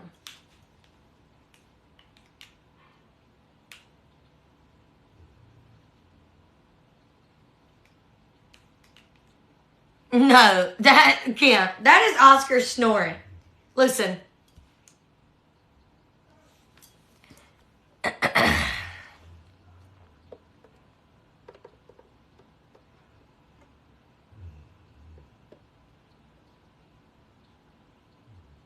I love that. Yes. Harley, that's you, right? I'm pretty sure. But anywho, as you grow wisdom with God, your eyes will be open to more truth, which will cause sorrows, like more sorrows. I like that. Yes, Steve is in the basement. That don't surprise me. Okay, it's 9:10. Should we read a little bit more? Oh, man.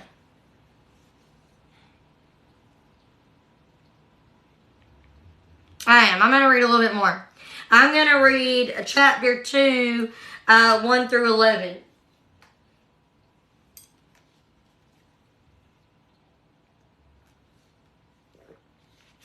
I could sit here and do this all day.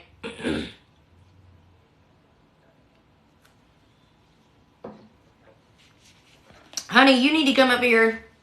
I'm going to go light the heater in there. Because I got work to do.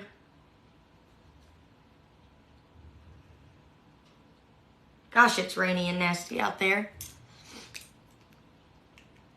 Oh, I know, and we would be here with you. I cannot.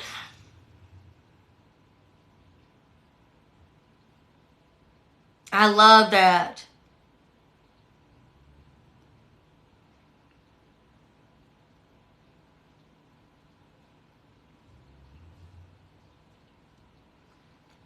When you say insight on what I did to help my children, what exactly do you mean? Deny him. The more you learn and understand,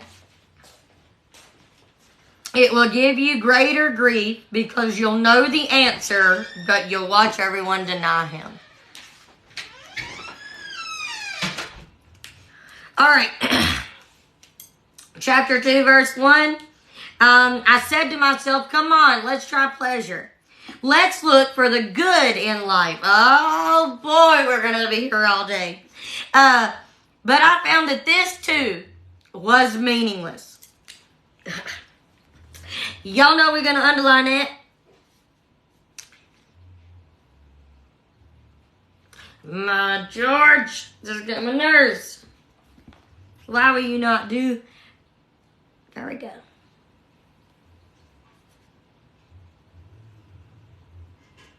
All right. So I said, laughter is silly. What good does it do to seek pleasure? After much thought, I decided to cheer myself with wine. And while still seeking wisdom, I clutched at foolishness. In this way, I tried to experience the only happiness most people find during their brief life in this world. Man. All right, that paragraph 1 through 3.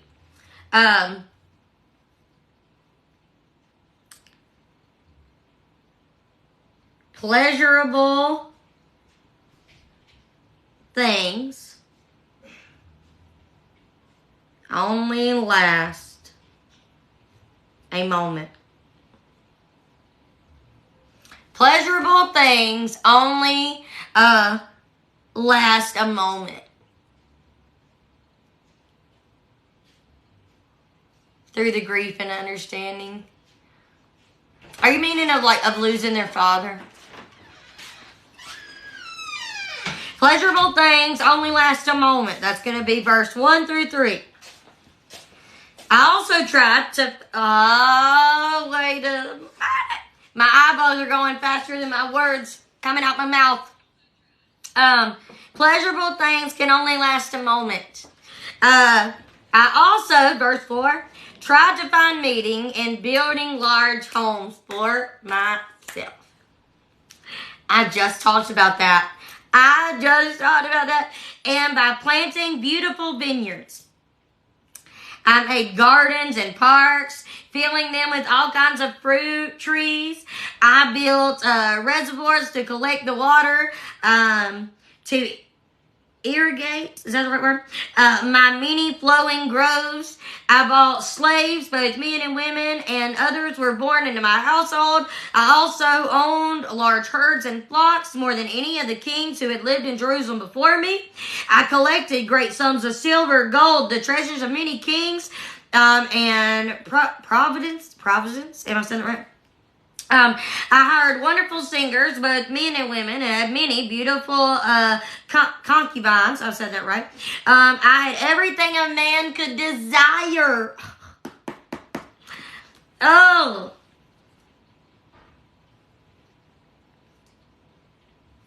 I put me a little, one of my little bracket things around verses 4 through 8. All your worldly desires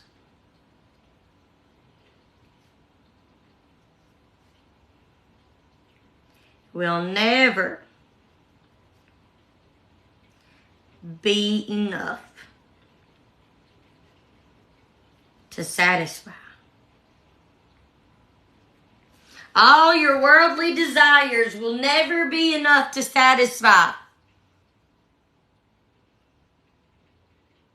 Yeah, I'm going to, girlfriend. I haven't lately because we have had a lot of getting ready for Christmas and stuff. I thought about maybe today working on some Hope Box stuff, but you got to be careful because you can't show what's in the Hope Box. So, but I do plan to. I plan to start doing at least 2 to 3 a week from now on after the new year. So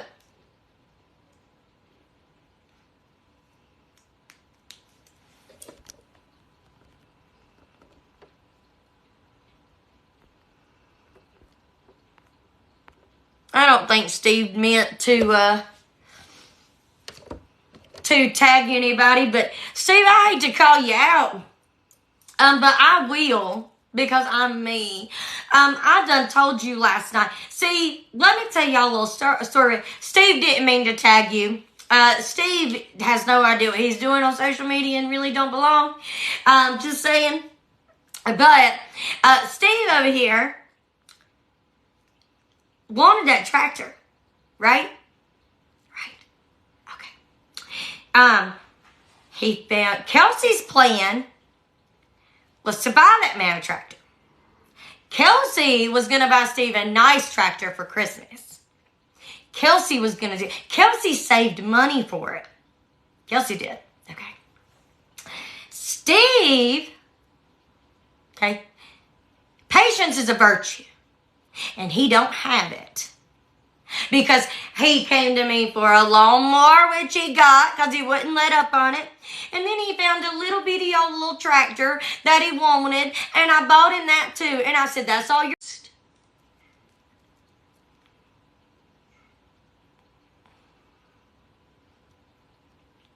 I'll wait till it's unfrozen.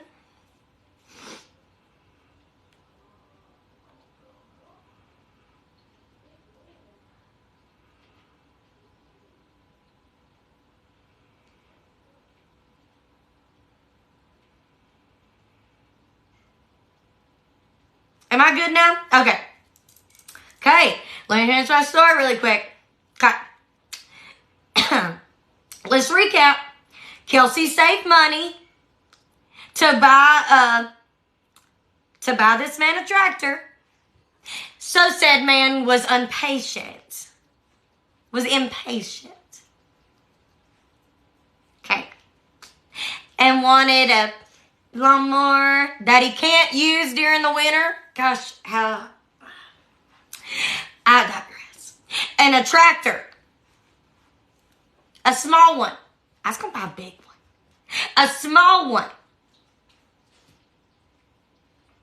That doesn't run. That needs work. So I revealed to him last night when he started telling me all the problems with his new little tractor toy. And what he's going to have to fix. I said, well, I was going to buy you like a really nice tractor.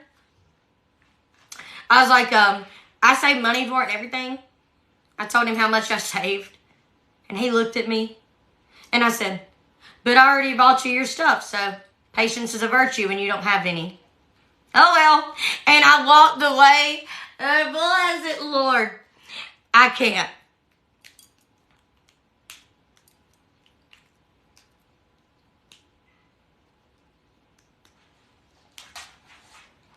Like, I can't. He just, you could have told me. I said, I tried to tell you. You wasn't listening. I kept telling you, let's save money. Let's not buy it. So, and he didn't do it.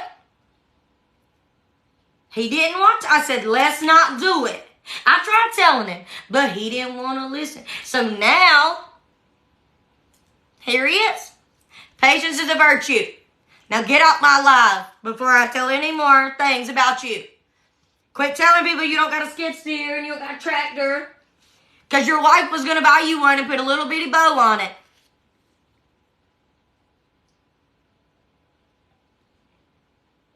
And you didn't let me. So, patience is a virtue and you don't got any. Bet you learn for next time.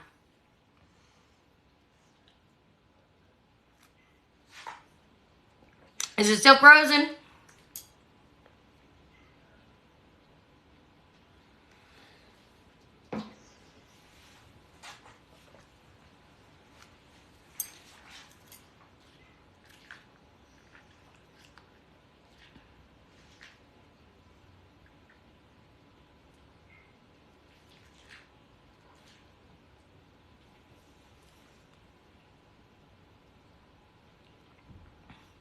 Adrian, maybe your birthday, Steve. Steve's birthday isn't until March. Let's see how patient he can be. Oh, he got a little tractor that isn't even working for him right now. So, Steve can just go get off my live. Have a great day.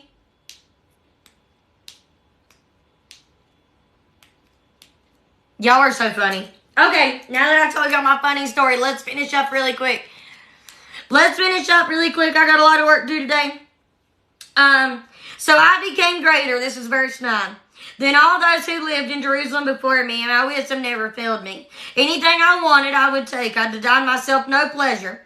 I denied myself no pleasure. Yeah, I said it right. I found great pleasure in hard work, a reward for all my labors. But as I looked at everything I worked so hard to accomplish, it was all so meaningless, like chasing wind. There was nothing really worthwhile anywhere. Right? Your worldly desire, I put the last note I took, your worldly desires will never be enough to satisfy.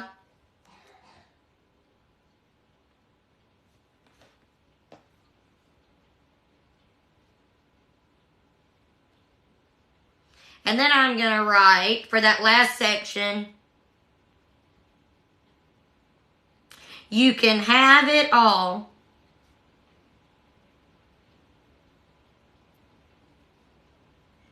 Oh, y'all going to like this. Y'all ready? You can have it all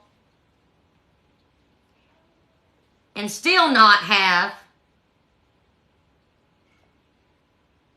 everything you need. Oh, I think that's good. You can have it all and still not have everything you need. Because you can have it all, but without Jesus, you ain't got nothing. You ain't got nothing. There's some good stuff. That's where we're going to stop for the day. It's some good stuff. I love it. You can have it all and still not have everything you need.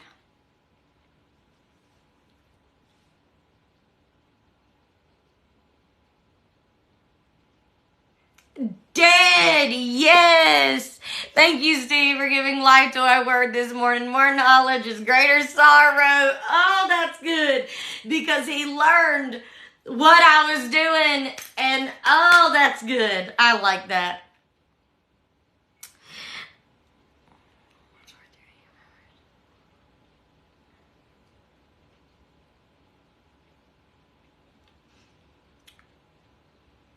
The note that I created for verse 4 through 8 was all your worldly desires will never be enough to satisfy. And then verses 9 through 11, because I do paragraphs in my Expressions Bible, but you can have it all and still not have everything you need. And that's good for Steve this morning too, honey. This word's for you. This word is for you. He has the lawnmower and he has the tractor, the things his heart desired. But he still don't have everything he needs. I'll tell you what. And he learned that he was going to get himself a big, nice tractor, and he done messed himself up on out of that because he couldn't wait. He didn't have the patience. So now he's going to grieve the loss of a tractor he never owned. I tell y'all what. Won't he do it? Won't the Lord do it? I mean, I just walk away and laugh. Won't he do it? He will. He'll so do it. I got to highlight this stuff. I don't know which way to start, though, because I'm starting in the middle. So if I'm going after, I don't know. Okay, just start. Just do your right way you usually do.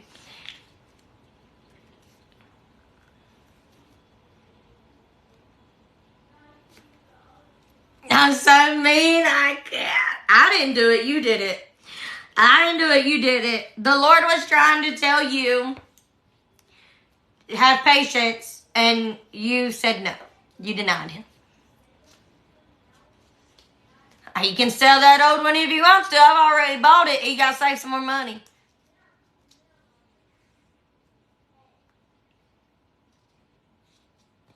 The note that I took, I didn't read commentary for chapter 2, 9 through 11. I just wrote down, you can have it all and still not have everything you need.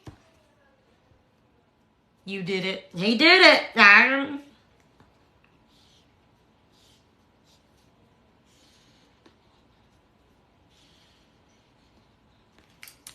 It's his fault. He should have known better. I tried to sell it. I tried to tell him and he didn't listen.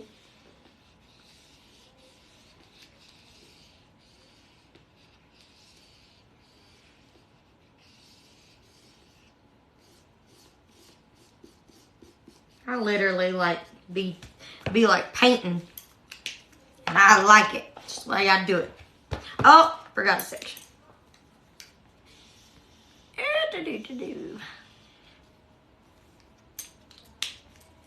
Sounds like you got you a problem, Steve.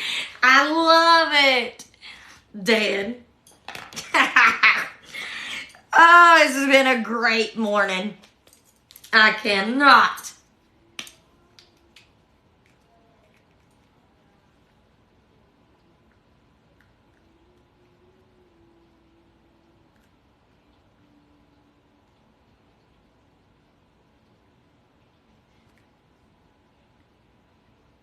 What do you mean, why is it your money? I don't understand. Did I say something along those lines? Might have. I'm new to this trophy husband thing. I'm still learning. I did. Oh my gosh. Bless his heart. Oh.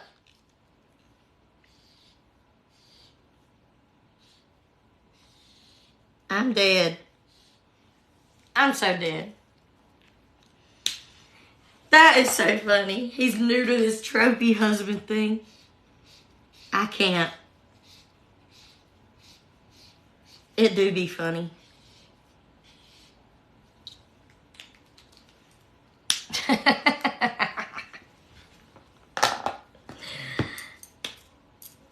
right. Gotta get this highlighted.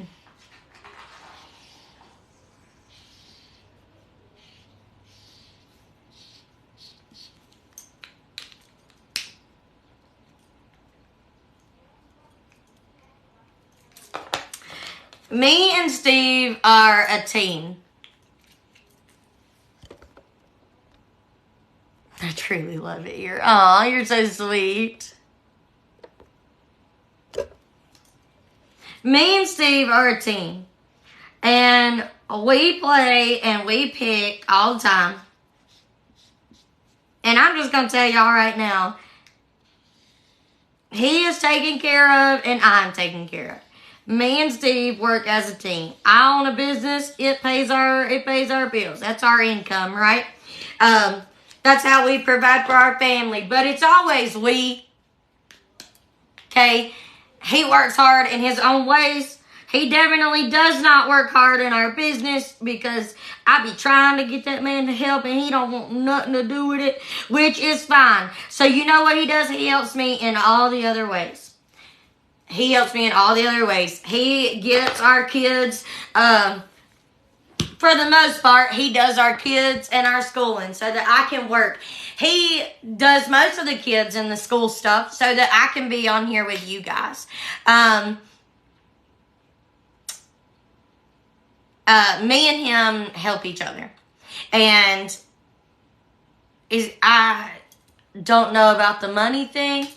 He says, I build ladders. That man lives his best life here on earth, all right? But we're a team. Anything that I have is his, and anything that he has is mine. And we live life that way. And we help each other. And if I need something done and I can't do it, he will do it for me. And if he needs something done that he can't do, I will do it for him.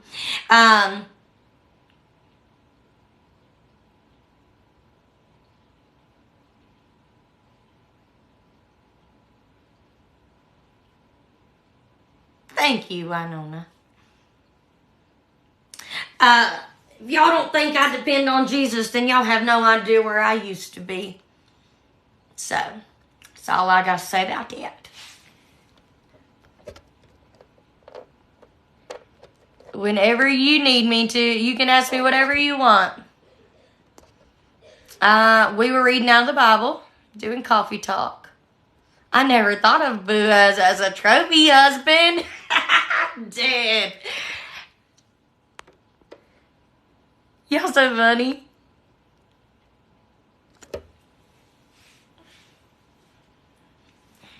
Listen, if you're new here, hearing about me and my husband, y'all should just stick around a while.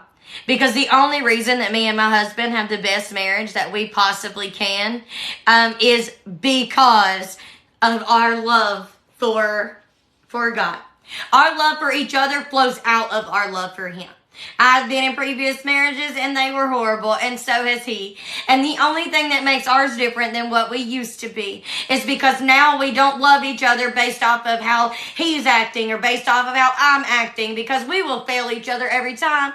The way that you have a very successful and a very great marriage is when everything you do in your marriage comes from your love for God. Because if your love for God is strong enough, you will love your husband and your wife the way the Bible says that you should. Period. And if you've been around here for longer than a couple of seconds, you'll know that. Because I talk about it all the time.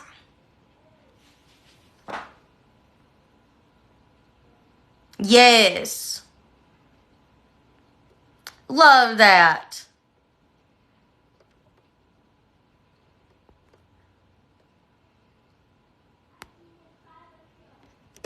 Crawling back in bed after coffee talk, dead. Listen. Alright, you guys, I love y'all so big. I got a lot of work to do today, and I have got to get busy. I don't know how many hope boxes there is to get out, but there is a whole bunch. And I got to go get all that put together and ready. I'm going to be working all day. I need to get my house clean from our Christmas thing. And I think my parents are coming back over tonight.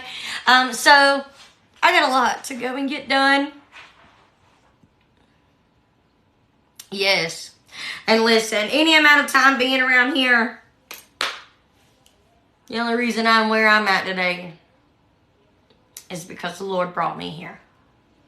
And I'll never be a person that forgets where I come from.